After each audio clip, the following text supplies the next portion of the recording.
కేవలం తెలుగుదేశం పార్టీ నాయకుడు ఒకటి పెద్దందాల ప్రభుత్వం అది, పెద్దందాల పార్టీ అది. కేవలం కోటీశ్వరులకు వాళ్ళకు మాత్రమే రాజ్యసభ కానీ ఏదైనా పదవులు ఇచ్చేవాడు. మరి ఇదే 2014-19 చెప్పండి, కేవలం 3.5% ఉన్నటువంటి వాళ్ళ కమ్యూనిటీ చంద్రబాబు యొక్క కులస్తులకు 6 మంది మంత్రి పదవిలో ఒక చైర్మన్ స్పీకర్ పదవి ఇస్తాడు.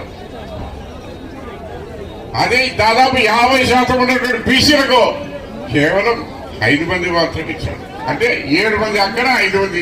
వాళ్ళ జనాభా ఎంత, బీసీ జనాభా ఎంత? ఒక్క దఫా ఆలోచించుకోండి. బీసీలకు జరిగే న్యాయం ఎక్కడ జరుగుతోంది? జగన్మోహన్ రెడ్డి గారి దగ్గర జరిగిందా, లేకపోతే చంద్రబాబు నాయుడు తీసా? ఒక్క దఫా ఆలోచించుకోండి. మేము అన్ని రకాల అన్ని కులస్తులను ఆదరిస్తున్నాం. కుల మొత్తాలకు అతీతంగా మనం చేస్తున్నాం.